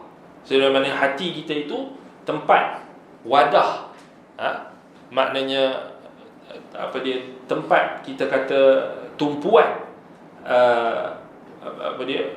pandangan Allah kepada seluruh makhluk. Berdasarkan hadis sahih Muslim, Nabi SAW kata, innallaha la yanzur ila ajsamikum wala ila suwarikum wala ila amwalikum wala ila suwarikum walakin yanzuru ila qulubikum wa a'malikum. Sesungguhnya Allah Ta'ala tak melihat kepada rupa paras kamu, Allah tak melihat kepada harta benda kamu, akan tetapi Allah melihat kepada hati-hati kamu dan amalan kamu. So kat situ nazar, mahallun nazar lillah ila al-ibad fil qulub. Maknanya tempat yang Allah Ta'ala pandang kita ni pada hati dan amalan-amalan kita, bukan pada penampilan, bukan pada harta benda, bukan pada kita kata perkara-perkara yang zahir semata-mata, tapi pada hati dan amalan. Sebab itu Nabi SAW sentiasa doa ya muqallibal qulub tsabbit qalbi ala dinik. Kerana hati itu adalah wadah, tempat, maknanya pandangan Allah Subhanahu Wa Taala. Sebab itu Nabi SAW minta supaya Allah Ta'ala tetapkan hatinya di atas agama. فَمَتَى اجْتَمَعَ عَلَى الْعَبْدِ قَلْبُهُ وَصَدَقَتْ ضَرُورَتُهُ وَفَاقَتُهُ وَقَوِّيَ رَجَاؤُهُ وَلَمْ يَتَعَجَّلِ الْإِجَابَةِ وَتَحَرَّى الْأَوْقَاتِ الْفَاضِلَةِ فَلَا يَكَادُ يَرُدُّ دُعَاءَهُ. Apabila seorang hamba telah kuat keazamannya, benar keperluannya dan kefakirannya terhadap Allah. Kefakiran maknanya keperluan kita kepada Allah, hajat kita kepada Allah. Kerana Allah Subhanahu Wa Taala sebut ya ayyuhan nas antumul fuqara'u ila Allah wallahu huwal ghaniyyul hamid. Wahai manusia, kamu semua fakir, kamu semua berhajatkan kepada Allah. Ya ayuhan nas antumul fuqara'u ila Allah. Allah kata kamu semua ni fuqara, kamu semua ni fakir, yakni berhajat kepada Allah. Wallahu huwal ghaniyyul hamid. Sedangkan Allah itu al-ghaniyyu, yang maha kaya, al-hamid, yang maha terpuji. Baik. Jadi bila seorang hamba dikuatkan keazaman, benar keperluan dan kefakirannya terhadap Allah, maknanya pergantungannya kepada Allah, jitu harapannya, sedangkan dia pula tidak tergesa-gesa untuk dimakbulkan doa serta memilih waktu-waktu yang utama untuk berdoa, maka hampir-hampir sahaja doanya itu tidak akan ditolak. Sebenarnya kita betul-betul yakin Allah Ta'ala akan mustajabkan doa kita, Allah akan dengar doa kita, Allah akan makbulkan permintaan kita, dan kita tak tergesa-gesa. Kemudian kita mencari waktu-waktu yang dimakbulkan doa. Itu sangat banyak dalam sunnah dijelaskan, sangat banyak. Sebenarnya waktu-waktu yang makbul dalam doa ni sangat banyak. Sangat banyak. Sebab itu adalah salah bila kita mencari perkara-perkara yang mungkin tidak ditunjukkan oleh syariat.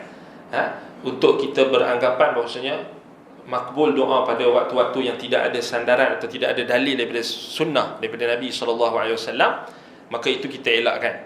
Cari waktu-waktu dan tempat-tempat yang memang disebutkan dalam hadis Nabi SAW, tempat yang makbul doa. Contoh yang paling simple tadi itulah waktu sujud dalam solat kita.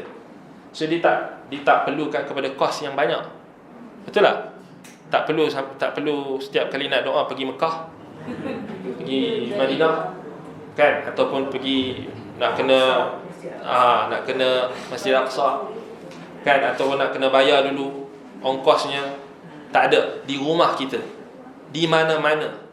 Maknanya dalam sujud. Kemudian sebelum salam, ayat dengan simple, very simple. Kita sunnah very simple. Kemudian kita luaskan lagi, hari Jumaat ketika hujan. Banyak tak? Sangat banyak waktu yang makbul ni, sangat banyak. Kan? Waktu sahur, waktu sahur kan. Ketika berbuka puasa bulan Ramadan, azan, antara dua azan, selepas ambil wudu. Subhanallah, banyak. Kan? Banyak. Tapi kita masih lagi tak rasa benda tu. Mungkin alhamdulillah sekarang ni orang dah makin tahu sunnah, makin ada penyebaran sunnah ni, makin mendapat, kita kata, tempat dalam masyarakat. Alhamdulillah. Kan? Jadi kita bersyukur kepada Allah SWT. Maknanya sunnah tu orang semua dah, maknanya orang dah cepat akses, dapat. Kan? Alhamdulillah, itu satu nikmat. Cuma menjadi masalahnya bila ada orang yang sudah sunnah itu sudah sampai kepadanya, tetapi dia masih lagi mencari alasan, dia masih lagi nak tunggu kena doa perdana, selawat perdana, ini perdana, semua perdana. Kan macam selawat perdana kan. Nabi SAW bagi simple kan. Nabi kata sallu wasallim alayya fa inna salatakum tablughuni haitsuma kuntum. Selawat dan salamlah kamu kepadaku, sesungguhnya selawat dan salam kamu akan sampai kepada aku di mana sahaja kamu berada. Betul tak? Nabi SAW dah ajar simple, tetapi kita yang memberat-beratkan. Sebahagian dari kita ni, dia kata nak kena tunggu pergi dekat masjid Nabi dulu, nak kena bagi salam dekat Nabi, kirim salam pula, surat-surat lagi kan, panjang-panjang lagi nak sebut nama tu. Subhanallah. Kadang-kadang kita yang memberat-beratkan. Sedangkan benda tu simple je. Selawat dan salamlah kamu kepada aku di mana saja. Nabi SAW sendiri sebut, antaranya Jumaat, hari Jumaat, disunnahkan kita untuk memperbanyakkan selawat dan salam kita kepada Nabi SAW. Doa juga, iaitu pada akhir Jumaat, iaitu yang sahihnya, yang rajihnya, iaitu pada selepas asar. Dan ada juga pendapat kata selepas maghrib, tapi yang rajihnya selepas asar pada hari Jumaat. Itu adalah hari, ada waktu yang mustajab, makbul doa. Dan juga dalam satu lagi kita kena faham juga, di saat kesulitan. Di saat kesulitan adalah waktu yang paling mustajab kita berdoa. Dan juga yang akan disentuh oleh Syekh nanti, ketika kita mudah, ketika kita senang, juga adalah waktu yang mustajab. Mudah, senang, maknanya kita dapat nikmat dan sebagainya. Simple je. Dan ketika itu sebenarnya doa kita mustajab. Dan bahkan ada fadilat dia. Doa ketika kita senang, dalam sebahagian asar disebutkan, akan membantu kita ketika kesulitan. Maknanya kalau kita dah biasa doa ketika senang, ketika kita happy, ketika kita senang, ketika mudah, lapang, itu yang akan membantu doa kita ketika kita kesulitan. Kan? Baik, itu akan kita sebutkan nanti. Baik. Wa a'zamu ma yu'inuka 'ala du'a ma'rifatuka anna zakata nafsika bi yadillah 'azza wa jalla fallahu 'azza wa jalla huwa alladhi yuzakki ma yasha' wal amruhu kulluhu lah wa tahta masyiatihi kama qala Allah ta'ala balillahu yuzakki ma yasha'. Perkara yang paling utama membantu dirimu untuk terus berdoa adalah pengetahuanmu bahawa penyucian jiwamu itu berada di tangan Allah Azza wa Jalla. Allah Subhanahu wa ta'ala sahajalah yang menyucikan sesiapa yang dia kehendaki. Segala urusan itu hanyalah milik Allah dan tertakluk di bawah kehendaknya. Sebagaimana firman Allah Ta'ala, balillahu yuzakki man yasha'. Bahkan Allah lah jua yang berhak membersihkan, yakni memuji sesiapa yang dikehendakinya menurut kehendaknya, menurut aturan syariatnya. Baik. Firman Allah Ta'ala, walaula fadlullahi alaikum wa rahmatuhu ma zaka minkum min ahadin abada walakinna Allah yuzakki man yasha'. Dan kalaulah tidak kerana limpah kurnia Allah dan rahmatnya kepada kamu, nescaya tidak ada seorang pun antara kamu yang dibersihkan daripada dosanya selama-lamanya, akan tetapi Allah lah yang membersihkan sesiapa yang dikehendakinya menurut undang-undang peraturannya. Dan ingatlah Allah Maha mendengar lagi Maha mengetahui. Ibnu Abbas, semoga Allah merahmati meredai mereka berdua, ini Ibnu Abbas dan bapaknya Al-Abbas, ketika mentafsirkan firman Allah Ta'ala, ma zaka minkum, nescaya tidak ada seorang pun di antara kamu dibersihkan daripada dosanya. Tiada seorang pun dalam kalangan makhluk yang memperoleh petunjuk dalam sesuatu urusan kebaikan yang akan memberikan manfaat kepada dirinya sendiri, mahu pun mencegah dan menolak sesuatu keburukan sekalipun dengan kemampuan dirinya sendiri. Maknanya semuanya di tangan Allah Subhanahu wa taala. Maknanya kata Syekh di sini pada halaman berikutnya, kullu zalika innama huwa bimahdhi fadlillah azza wa jalla. Semua kebaikan tersebut adalah semata-mata kerana kurniaan Allah azza wa jalla. Maknanya di sini lebih pada memfokus, Syekh terus ingatkan tentang tazkiyatun nafs. Penyucian jiwa itu semuanya di tangan Allah. Kalaulah bukan kerana rahmat, kurniaan Allah, maka kita takkan terselamat seorang pun daripada dosa. Ya, bahkan kita sentiasa melakukan kesalahan. Ya bani Adam, innakum tukhti'una bil-laili wan-nahar wa ana aghfiru dzunuba jami'ah. Wahai anak Adam, kamu sentiasa melakukan kesalahan siang malam dan pagi petang, dan akulah yang mengampunkan dosa kesemuanya. Jadi maknanya kat sini Syekh nak ingatkan kepada kita, dalam penyucian jiwa ini kita tidak boleh mendabik dada. Mana-mana orang tak boleh mendabik dada bahawasanya dia akan terselamat daripada noda-noda yang boleh merosakkan ataupun yang boleh mencemarkan jiwanya. Tak ada siapa yang boleh dabik dada, saya sudah suci, saya sudah baik, saya sudah hebat. Tidak ada. Itu maksudnya, kesimpulan daripada apa yang saya bawakan ayat daripada apa dia, walau la fadlullahi alaikum wa rahmatuhu ma zaka minkum min ahadin walakinallaha yuzakki man yasha balillahu yuzakki man yasha. Bahkan dalam ayat yang lebih jelas lagi, Allah larang kita menganggap diri kita suci. Dalam ayat surah An-Najm ayat 32. Ayat terakhir penghujung pada ayat 32 tu Allah kata fala tuzakku anfusakum huwa a'lamu biman ittaqa. Maka janganlah kalian menganggap diri kalian suci. Jangan menganggap diri kalian suci. Fala tuzakku anfusakum huwa a'lamu biman ittaqa. Dan dialah yang lebih mengetahui siapa yang lebih bertakwa. Maknanya ya, walaupun kita belajar banyak macam mana sekalipun, kita belajar tinggi macam mana sekalipun, tidak ada sesiapa yang boleh mendabik dada. Kita kata kita dah belajar banyak, kita dah baca Quran banyak, kita dah solat banyak, kita tak boleh sikit pun kita rasa ujub dengan kelebihan yang kita ada, yang Allah beri pinjam kepada kita, yang Allah boleh tarik bila-bila masa sahaja. Sebab itu kita kena sentiasa merendah diri. Surah An-Najm ayat 32.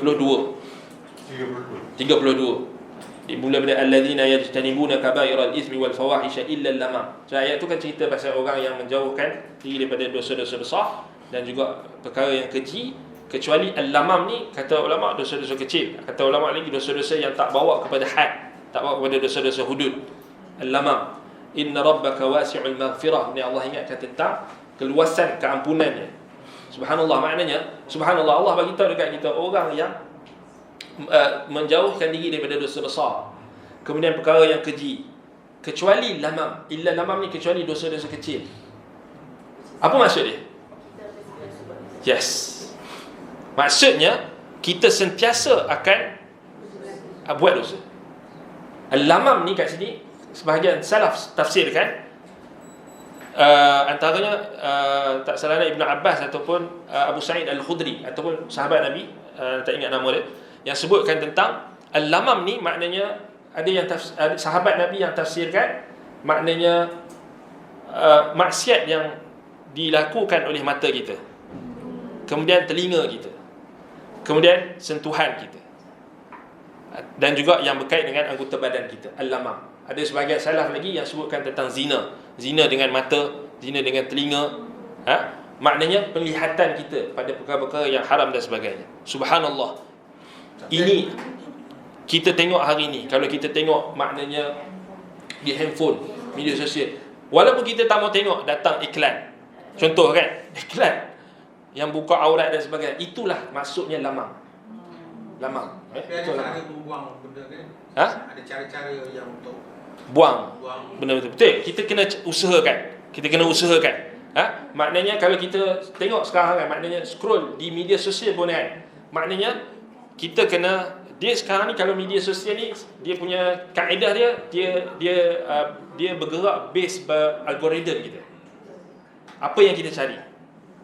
Sebab baru ni ada orang tanya tentang isu tentang yang kronik sekarang ni, tentang budak remaja dan juga budak-budak kecil yang terdedah dengan perkara-perkara yang tak bagus, maknanya kelucahan, perkara-perkara yang melibatkan pornografi dan sebagainya ni.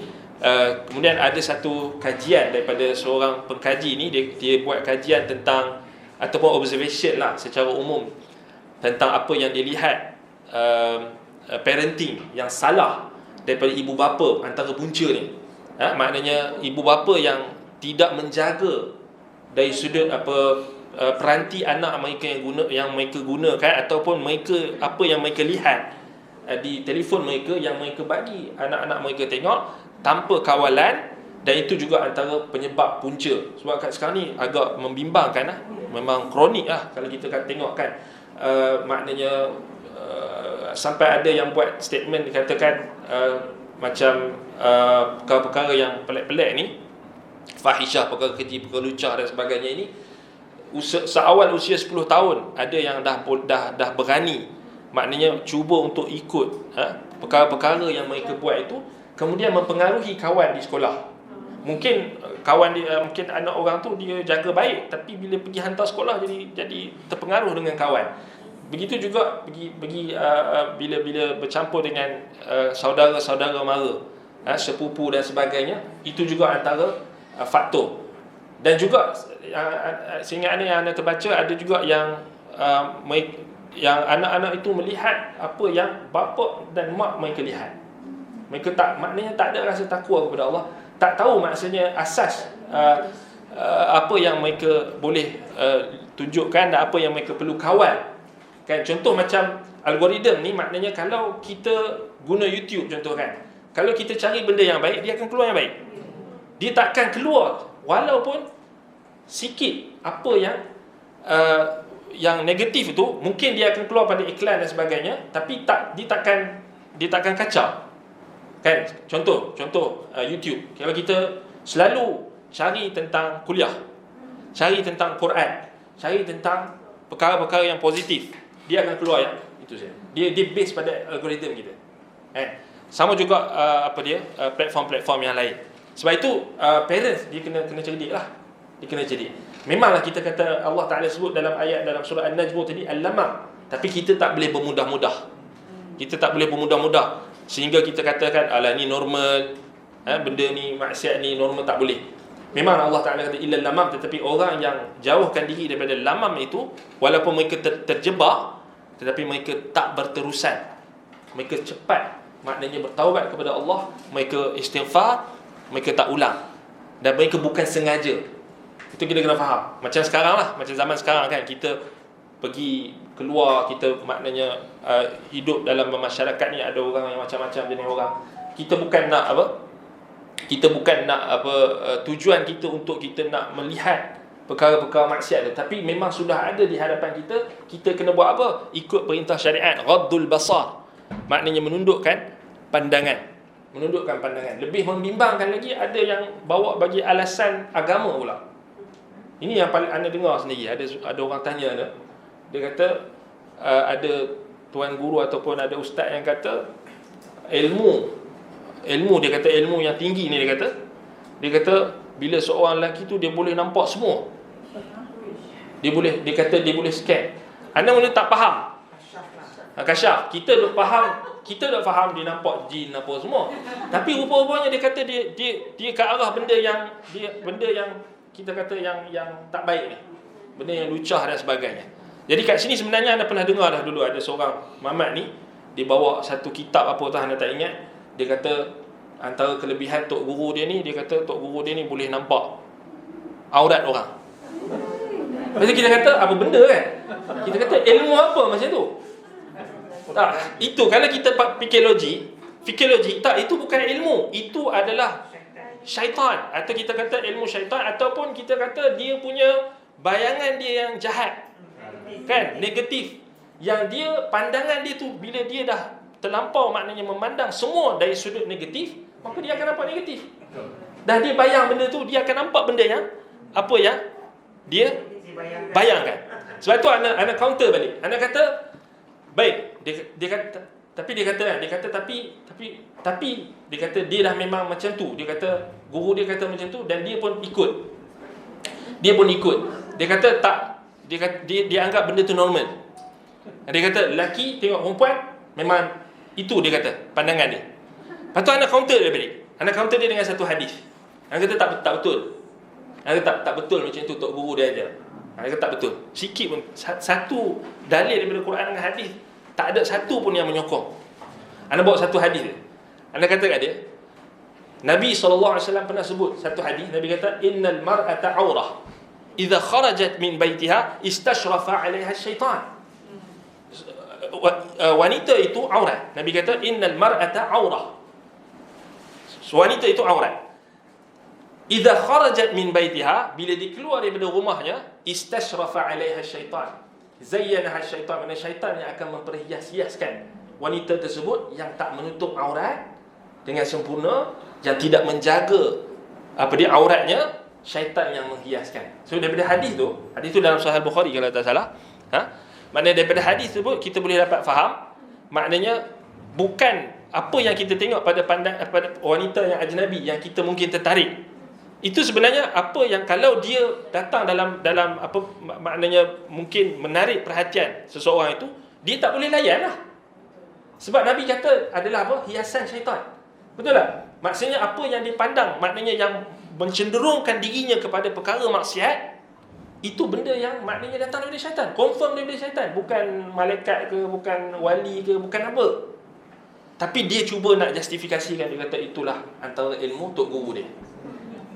Tu pelik tu. Sebab tu kita pun agak pelik juga zaman sekarang ni. Macam-macam. Di ma'had tahfiz pun tak selamat kan. Sebab orang macam itulah. Dijustifikasikan perbuatan dia tu, maksiat dia tu dengan agama, dalil-dalil agama. Wal'iyadzubillah. Itu kita kata itu antara perkara yang kita akan bincangkan juga nanti. Saya akan sebutkan nanti tentang perkara yang kita akan sentuh nanti insya-Allah. Baik, kita berhenti setakat ni. Kita berhenti kat kata al-bara. Kerana Rasulullah SAW mengatakan yang kullu ma'na turab wa laqad wara at-turab bayad batinihi wa qulub. Baik, naktafi bihadza al-qadar. Aqulu qawli hadza wa astaghfirullah li wa lakum. Wassalamu alaikum warahmatullahi wabarakatuh.